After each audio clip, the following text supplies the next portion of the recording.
In this video, we will be covering section 1.1, which covers the fundamentals of economics and some of the basic concepts, such as what even is economics. So we will explore what is economics and what forms the basis for all its economic theories. So to begin with, let's talk about the fundamental problem of economics, which sort of forms the base for all the economic theories and concepts that we will cover in later courses. So to begin with, let's look at this. We know that we know that in this world we don't have limited resources. We know that in this world we don't have limited resources. These resources that we have on this planet are limited. We only have a specific amount of space on this planet, and all of that space is then distributed to different sectors or different people. Like, if we have a set amount of space or a set amount of resources, we would like to dedicate some of the resources in our world for farming, for example, or we would like to let people live there, so we would be distributing it for residentials. We will be designating residential areas from those resources. Then maybe we want to distribute some of those resources and some of those areas for manufacturing to produce goods or services.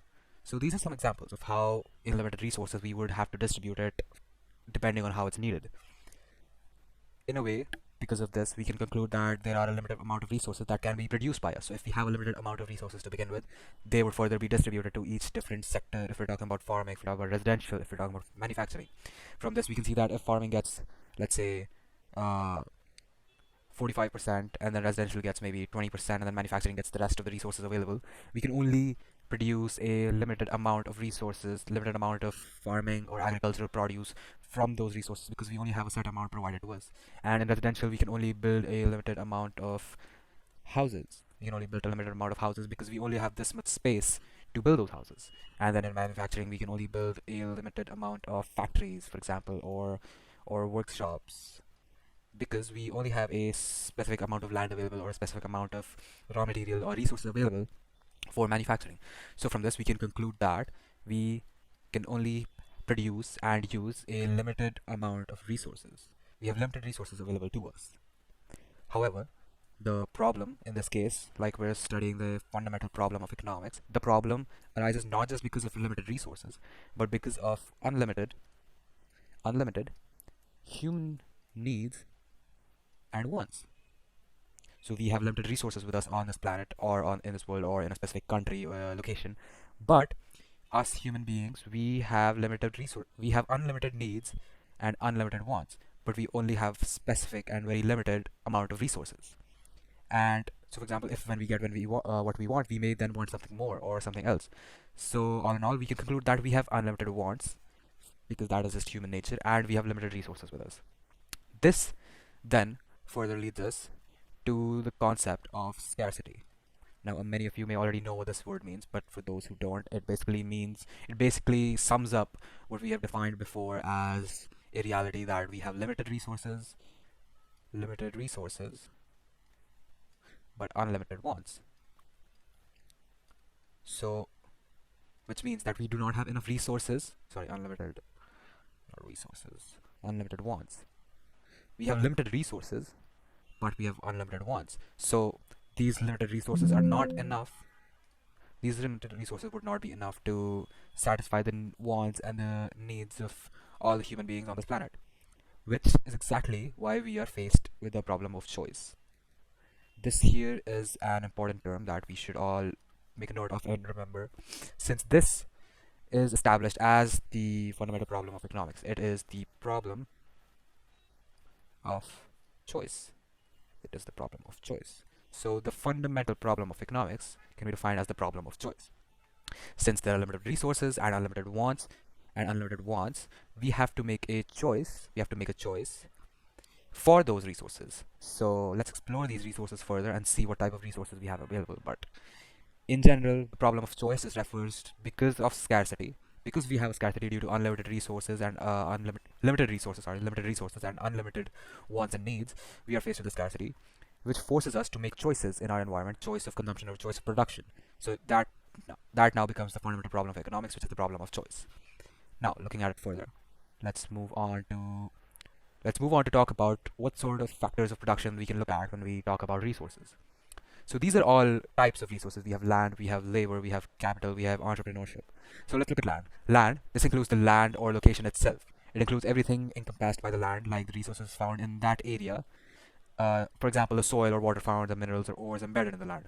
So basically, land is the factor of production, which includes that piece of land itself and everything that is contained or everything that is enclosed in that area. So if we have a piece of land, let's say 1 acres, and here we have this portion is covered with trees, this, and then if we dig around we might find some ores or minerals here, and then this is just fertile land, fertile soil, which we can use for farming. So when we're talking about land, first we get this 1 acres of space in land, then we get the vegetation, we get the trees that are present there, we also get the fertile soil in which we can then plant crops or more trees, and then we also have these ores and minerals under the surface of the earth which are contained in this piece of land. So these are all resources that belong to that land itself. Then we have labor. Labor is basically human resources or us human beings that are needed for production of goods and services. This is an important term. This is the human labor, is the human resource that's needed for the production of goods and services. It includes the physical as well as mental effort utilized by people for production purposes. For example, in a factory you may find factory workers, or in schools you may find teachers, which is a good example. So teachers do come under the category of labor because they are a human resource. Their skills, their experience, and their knowledge is used to produce, or more accurately to provide education, which in itself is a service. If you look at it, it is a public service. So humans or teachers become a labor, which is a become human resource, which is a form of labor, because they are providing us the service of education. Next, let's look at capital. This is the physical capital utilized to produce goods and services. It includes fixed capital. It doesn't just include physical capital. It does include fixed capital as well, which basically means machinery, tools, or technology, or anything that you may require in the production process to produce a specific good or service. Physical capital is also referred to as capital goods or investment goods. This is just a small piece of information that might be relevant or maybe important to note in your future answer. So capital is basically whatever capital that is, whatever investment or whatever money, machinery, tools, technology, and whatever experience that is required to produce a good or service. Then we come to the last one. We have covered land, we have covered labor, we've covered capital, we've covered 3 of the factors of production. The last one is entrepreneurship, and maybe even one of the most important factors of production. This is a very special human skill that is found in people. It is a skill that brings together all the other factors of production to efficiently produce a good or service to make a profit. These are key terms here that are important to note. It is a special human skill that brings all the other factors of production together to efficiently produce a good or service to make a profit. It is also the responsibility of the entrepreneur to bear the gains and losses of all the economic activities or all the economic decisions taken in a business or an entity.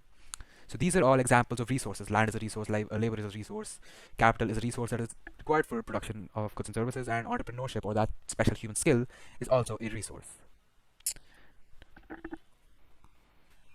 Okay, so now that we've covered all the factors of production, and we know that we have scarce resources and that we have to make a choice between these resources, let's next talk about opportunity cost. Let us next talk about opportunity cost. Opportunity cost is a really important. Opportunity cost here is a opportunity cost is a very important economics concept, and it is very commonly used in today's world. You may have even heard this term at least once being used in some sort of context. To understand opportunity cost, let's look at an example. We have a person called Jenna. She works. We have a person called Jenna. Jenna here is a sales employee at XY company. Let's take this to be XY company. This is XY Incorporated. Let's just call it XY Incorporated. She works at a company called XY, and she's a sales employee at XY company. And on this coming weekend, she was invited by a couple of her other friends to hang out during the weekend, to maybe go watch some movies or go to an amusement park or whatever they decide to do. But the thing is that Jenna has a lot of work that she has due at this company, the place she works. She has it all due on the coming Tuesday. So she thinks that she could easily finish it all on the weekend and then have a stress-free week ahead, or she could fully enjoy the weekend with all her friends and then have to stay home during the deadline to finish all her reports and whatnot. So she can either choose to go out on the weekend with her friends and have fun and just enjoy the entire weekend, or she can choose to stay at home and then finish all her work during the weekend, so that she might be able to have a less stressed week ahead. Or I mean, if she goes this, she might have more fun at the weekend. She might have more fun hanging out with her friends, but then she would have to complete all her work in a shorter time span. So now we have to look at how this relates to opportunity cost and economics. Well, in this case, Jenna, since she is a smart person, she chooses to stay at home and finish all her reports and all her work so that she might be able to have a better week ahead. She wants to finish all this and she does not want to go out with her friends on the weekend to party or to have fun. Now let's look at the economics of this decision and see how opportunity cost plays into this. Jenna choosing to work Jenna choosing to work instead of going out with her friends on the weekend and having fun results in an opportunity cost of this decision. The decision that Jenna has made has resulted in an opportunity cost. To finish her work, to finish her work at company XY, she is sacrificing having fun with her friends on the weekend. This becomes her opportunity cost for this decision. She is sacrificing fun to complete work. Like we have established that we have limited resources in our world, but unlimited human wants and needs, and needs, unlimited human wants and needs. We have a choice. We need to make a choice in which way would we want to distribute these limited resources efficiently so that we can get the maximum satisfaction from the consumption or production from these resources, or we can provide for a larger group of people from these limited resources. So to understand it better in the context of economics, let's take two goods, apples and oranges. We have apples and we have oranges. Let's say we have a farmer that grows, for example, three oranges and two apples on his farm. These are apples and these are bananas. And there's a farmer here who chooses to grow three bananas and two apples on his farm. He only has a limited area of land to grow all these goods. Now, now this farmer wishes to produce more of apples. He wants to produce more of apples, but the problem is he only has a limited area of land, and this land right now is being utilized to its full potential. We have three oranges covering one half of the land and two apples covering one half of the land. He has no more space left to try to increase the number of apples produced. So in this case, what he would have to do is he would have to reduce the number of bananas produced to somehow allocate those resources and that space for the production of one more apple or like two more apple. So in this case, to produce more of apples, the farmer has to reduce the production of bananas to he has to sacrifice the production of bananas to produce more of apples. So the production of for more production of apples, the opportunity cost here is bananas. So if, for example, if he wants to produce one more apple, he would have to sacrifice one banana. So the opportunity cost of producing one more apple is one less banana. Now, following this, let's look at some important parts that are related to opportunity cost. Goods that are produced with scarce resources and therefore have an opportunity cost are called economic goods. Most goods and services are economic goods. So here, as we took the example of apples and bananas, we have to sacrifice one to increase the production of one, or just to produce more of one in general. So this economic decision led to an opportunity cost. So these here are economic goods. These here have an opportunity cost. So these can be called as economic goods, and most goods and services are economic goods. In contrast, free goods are those that are not produced with scarce resources and that do not have an opportunity cost and therefore do not have a price. For example, air, sunlight, rainwater, anything that is not limited, anything that doesn't need limited resources to produce and doesn't have opportunity cost is basically just free goods. They are not economic goods, they are free goods. Opportunity cost is basically what you have to give up in order to have something. It is the cost of the next best alternative that is given up when you make an economic decision.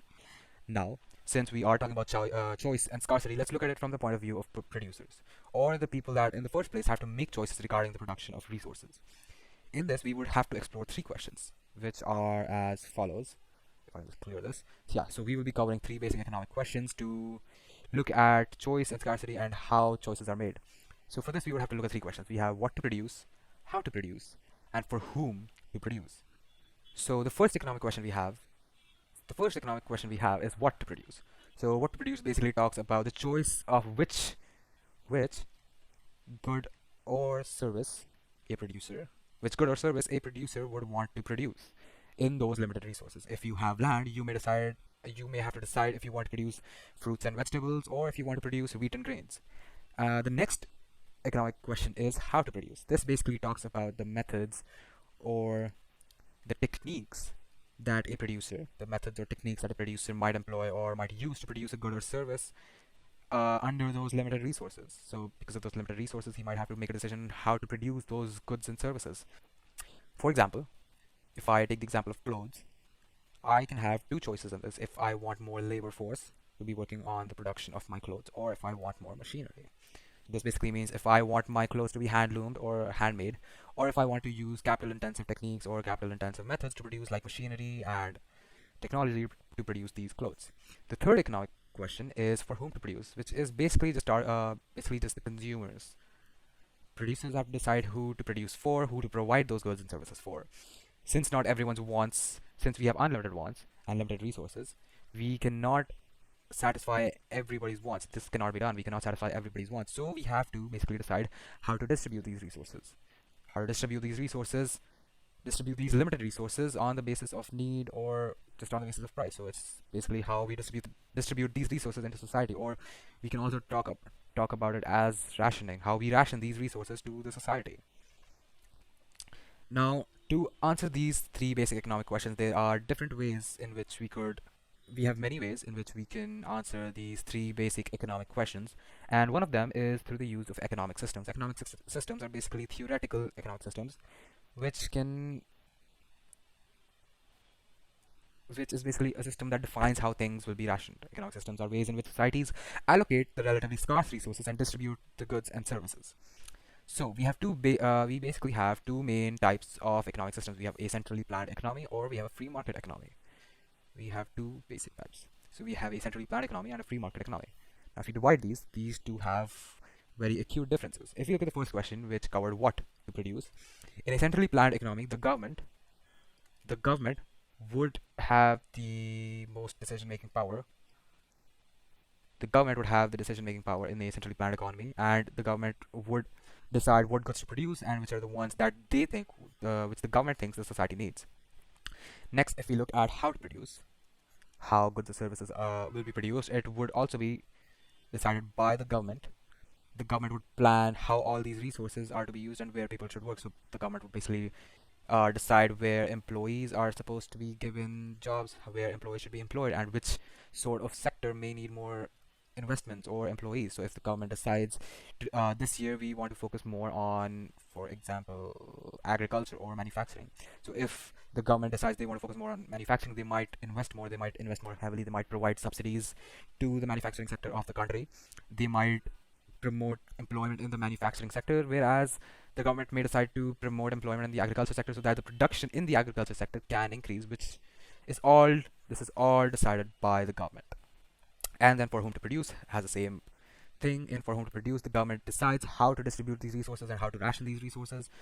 Rationing and the distribution is all decided by the government. Whereas in a free market economy, we have the what question, what to produce, how to produce, and for whom to produce. We have these three questions, right? So in a free market economy, it is the consumers that drive the market with their demand. So in a free market economy, if there is high demand for a good or service, the producers would charge higher prices if the demand is high for a good. So this would all be dictated by producers and consumers.